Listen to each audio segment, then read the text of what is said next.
The world doesn't care. It never did. It doesn't pause because you're tired. It doesn't slow down because you're overwhelmed.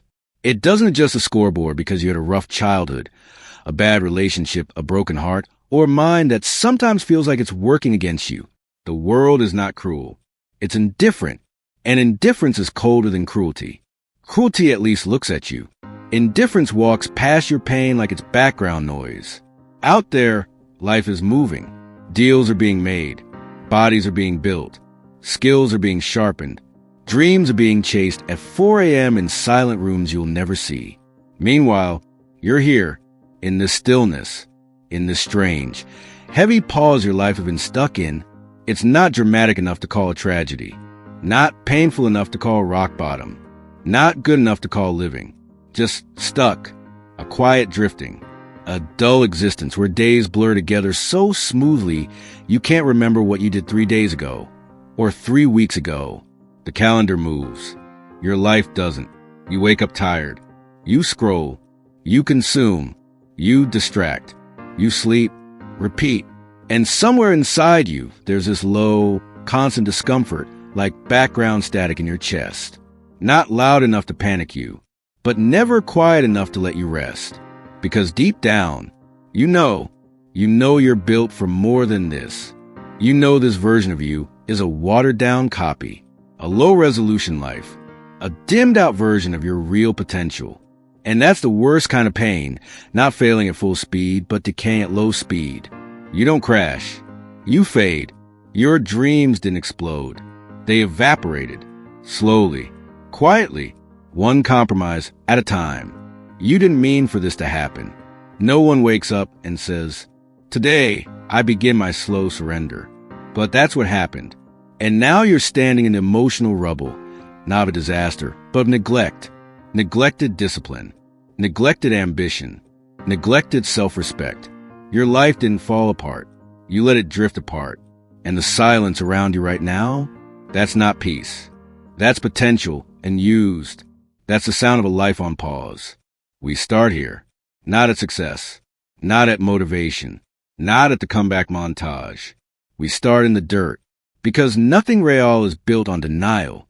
Your collapse wasn't dramatic. There was no single moment where everything shattered.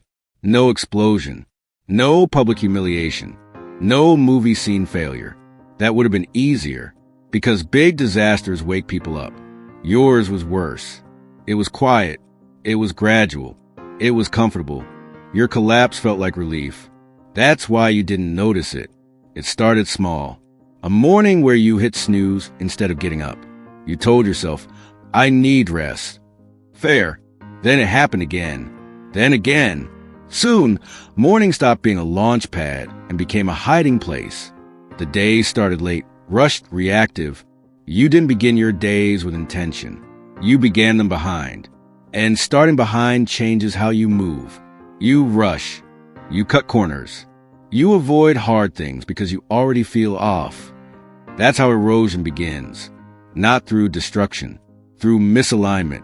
Then came the little comforts. The quick break, that became a 2-hour scroll. The "I'll start after this episode," that became a season. The snack you didn't need. The workout you skipped. The call you avoided. The idea you never started. Each one harmless alone. Together, identity change. Because identity isn't built in big moments. It's built in daily votes. Every action you take is a vote for the type of person you are. And for a long time, your vote said, "I avoid discomfort. I delay effort. I negotiate with my future. I choose relief over growth." You didn't notice a shift, but your subconscious did. Your self-image started changing. You stopped seeing yourself as disciplined. Stopped seeing yourself as dangerous. Stopped seeing yourself as someone who executes. You became someone who thinks about doing things. And that's one of the most painful identities a human can carry. The almost person. Almost starting. Almost committing. Almost becoming. You kept telling yourself this was temporary. "I'm just in a phase. I'll bounce back soon. Next month will be different." But time doesn't care about your mental deadlines. Weeks passed, then months, Seasons change outside your window while your habits stayed the same. And slowly, something worse than failure set in. Numbness. You stop feeling urgency. That's the danger zone. Because panic can push change. Pain can push change. But numbness? Numbness lets years disappear. You started lowering expectations. You stopped dreaming vividly. Stopped planning boldly. Stopped imagining a bigger future. Because imagining it started to hurt. Hope became uncomfortable. So you shrank your vision to match your effort. You told yourself, I just want peace. I don't need much. I'm fine where I am. But you weren't at peace. You were protecting yourself from the discomfort of unrealized potential. You weren't content. You were tired of disappointing yourself. And here's the deepest wound. You stopped trusting your own word. You said you'd start Monday. Didn't. Said you'd wake early. Didn't. Said you'd be consistent. Weren't. Each broken promise seemed small. But every time you broke your word to yourself, your mind made a note. Your words don't mean anything. And when your brain stops believing you, motivation dies. Because why get excited about goals set by someone unreliable? That's how self-betrayal becomes identity. You didn't lose confidence because of failure. You lost it because you stopped keeping agreements with yourself. That hurts deeper than losing to the world, because the world can beat you. But when you beat yourself, there's nowhere to hide. So you distracted, more scrolling, more entertainment, more noise, because silence meant facing the truth. You weren't tired from trying hard.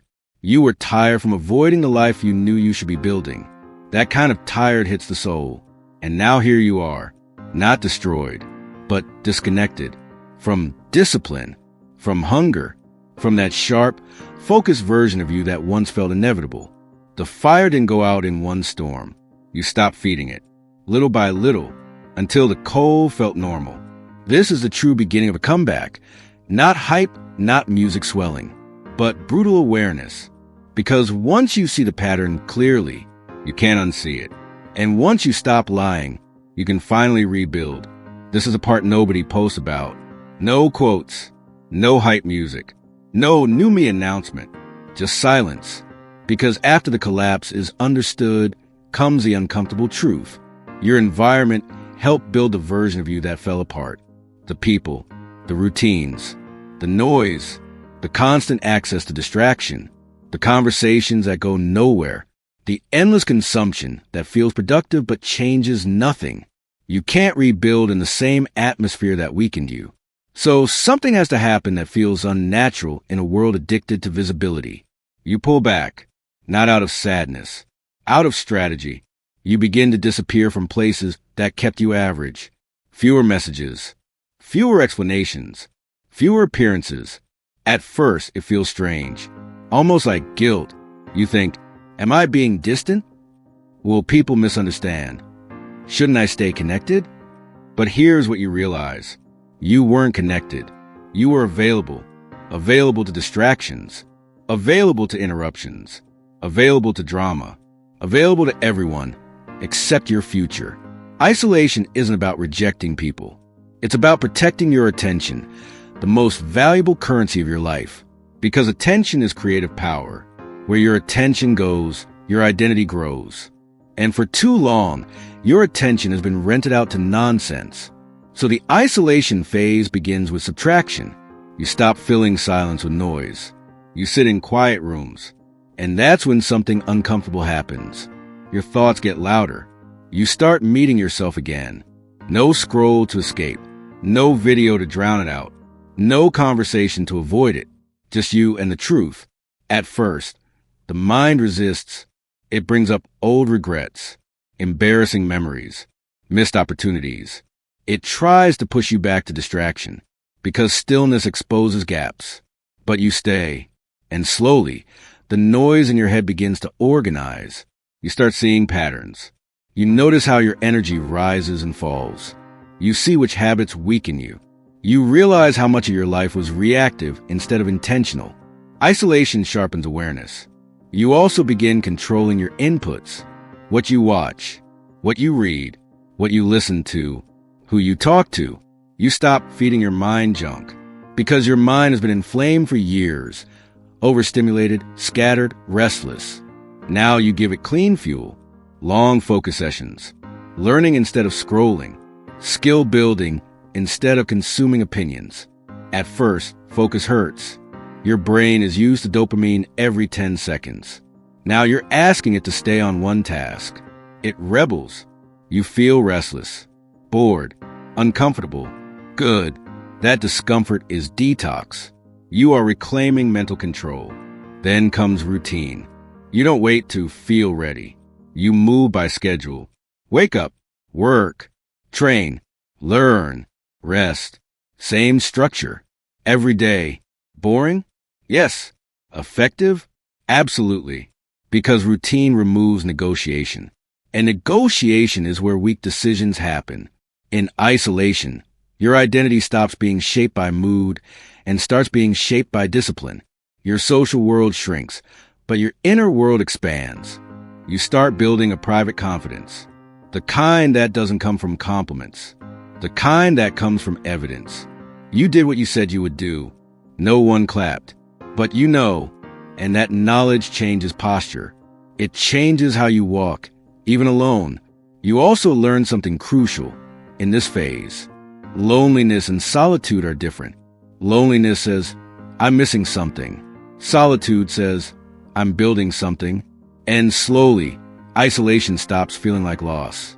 It starts feeling like preparation, like a cocoon, tight, dark, uncomfortable, but necessary for transformation. Now comes a turning point, because isolation clears the noise, but growth demands friction. You spent years avoiding discomfort. Now you train your nervous system to walk into it on purpose, not reckless suffering, intentional hardship. This is where identity is forged. Pain becomes a gym for your mind. You wake up before you want to. Your body says no. You move anyway. That moment, right there, is neurological rewiring. Because every time you act against resistance, you weaken the voice that says, stay comfortable. And you strengthen the voice that says, execute. You don't feel powerful in these moments. You feel tired. But power is built in tired moments, not excited ones. You train your body, not for aesthetics alone, but for proof. Proof that you can push past limits. Proof that your will controls your flesh. Your muscles burn. Your lungs fight. Your mind screams to stop. You take one more step. That's identity change. Then you do hard mental work. Deep focus.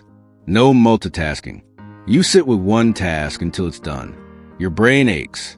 It wants stimulation. You deny it. That denial is discipline.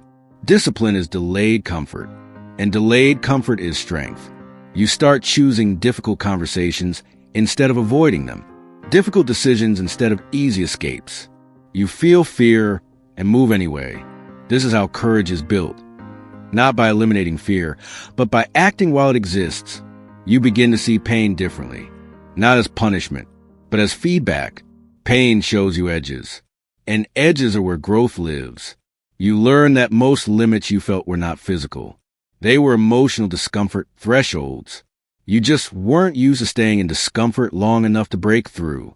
Now you stay, and something happens. Your tolerance expands. What used to feel unbearable becomes normal. You realize you weren't weak. You were untrained. Pain training also rebuilds trust. You say you'll do something hard. You do it. Your brain updates its belief about you.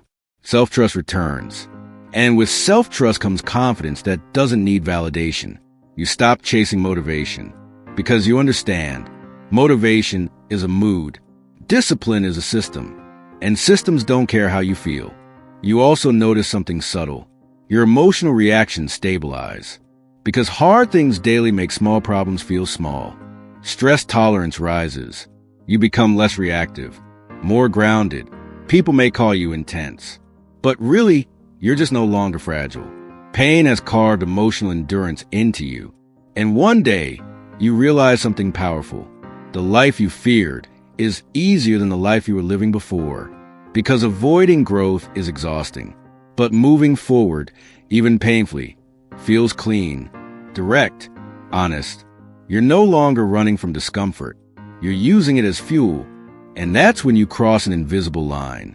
You stop being someone who wants change and become someone who is changing. This is a furnace stage. Most people never stay here long enough, but those who do, there is no trumpet sound, no dramatic music swelling in the sky, no moment where you stand on a mountain screaming at the horizon. The resurrection doesn't announce itself. It reveals itself, quietly, almost subtly. One morning you wake up, and something feels different. Not exciting, not emotional, just clear. The mental fog that used to greet you every morning. The hesitation, the internal debate, the maybe later voice, it's quieter now. You don't lie in bed negotiating. You get up, not because you're motivated, because this is what you do now. That's the first sign. Your actions no longer require emotional permission. You don't need to feel ready. You move because the system moves. And this is the difference between your old self and your rebuilt self. The old you acted based on emotion. The new you acts based on identity. Before, discipline was something you tried to borrow when you felt inspired. Now, discipline is part of your self-image. You don't try to be consistent. You are consistent. That shift changes everything. Because identity-driven behavior doesn't fluctuate like mood does. You also notice how quiet your mind has become. There used to be constant noise, comparison, doubt, regret, imaginary conversations, worries about what others think. Now, less chatter, because your mind respects you again. You kept your word long enough that the internal critic softened. You no longer argue with yourself all day, and when the mind is quiet, energy becomes available. You feel more present. You walk differently, not arrogantly, but grounded. Your posture changes without effort. Your eye contact steadies. Your voice slows down because you are no longer trying to prove you're capable. You know you are. There's a difference between loud confidence and quiet certainty. Loud confidence tries to convince others. Quiet certainty doesn't need to. Your body also reflects the change, not just physically, but in how it carries tension. You used to live slightly hunched forward mentally and physically, as if bracing for something. Now there's space in your chest. Your breathing is deeper. You are less reactive. Problems don't spike your nervous system the way they used to, because you've trained in stress daily. Life's challenges don't feel like attacks. They feel like tasks. You also notice your relationship with time has changed. You no longer chase fast results. You understand process. You think in months, years. You make decisions based on who you're becoming, not how you feel tonight. That's maturity. But more than that, that's control. And here's something strange. You don't feel like a new person. You feel like the real one finally showed up. Like layers of fear, distraction, and self-doubt were peeled away, revealing the original design underneath. The version of you that younger you imagined. The one who handles things. The one who finishes. The one who doesn't quit mid-process. And when you re-enter the social world more fully, something interesting happens. People sense it, not because you tell them, because your energy is different. You listen more than you talk. You don't overshare your plans. You don't need sympathy. You don't need applause. Your presence feels solid. Some people are inspired. Some are confused. Some feel uncomfortable. Because your growth holds up a mirror, and mirrors make people confront their own stagnation. They might joke about you being too serious now, or say you changed. They're right, but not in the way they think. You didn't become someone else. You stopped being a diluted version of yourself. You also notice temptation differently now. Distractions still exist. Comfort still calls. But now you see the trade-off clearly. Every distraction has a cost. Every comfort has a consequence. You choose consciously. And that awareness is power. You're no longer dragged by impulse. You choose direction. That's resurrection. Not hype, not ego. Control, clarity, capacity. You can rely on yourself again. And that's a superpower most people never rebuild once they lose it. Here is the truth most people never accept. The comeback was never about success. Success is a side effect. The real victory was internal. You proved something to yourself that changes how you will live forever. You proved you can fall apart and rebuild. That knowledge cannot be taken from you. Not by failure, not by loss, not by circumstance. Because you now know your breaking point is not the end, it's a stage. Before, setbacks felt final. Now they feel temporary. Because you've been here before. You understand something most people don't. Life is cycles. Expansion, collapse, rebuild, and you no longer fear the collapse because you trust your ability to reconstruct. That removes a huge amount of anxiety from life. You stop clinging so tightly. You stop panicking at every obstacle because your identity is no longer fragile. It's built on process, not outcome. You also stop chasing external validation because the deepest validation already happened. You looked at your weakest self and refused to stay there. That's a private victory. No award can match it. You didn't just improve. You ended self-betrayal. You restored integrity with yourself. When you say you will do something now, you mean it. And that alignment between thought, word, and action creates a kind of internal peace most people search for in pleasure, approval, or escape. You found it in discipline. You also learned to respect pain, not romanticize it. But understand it. Pain is not your enemy. It's information. It shows where growth is needed. And now, instead of running, you listen. That changes your relationship with challenges permanently. The world still doesn't care about excuses. But now you don't either. You don't argue with reality. You work with it. You understand that time will pass no matter what. So you use it. Small actions. Daily. That's the real comeback. Not one dramatic decision, but thousands of small ones stacked in the right direction. And here is the most important truth of all. The comeback is never finished, because growth never ends. There will be another plateau, another struggle, another moment where you feel yourself slipping. But now you have a blueprint, awareness, isolation, discipline, rebuild. You walked the path once. You can walk it again. And that removes the fear of being lost. You are no longer afraid of yourself. That's freedom. So this isn't the end of the story. It's the beginning of a new standard, a new baseline, where excuses feel foreign, where action feels natural, where your life is no longer something that happens to you, but something you shape daily. The pen never left your hand. You just remember that now. And as long as you breathe, you can turn the page, rise, again, every day,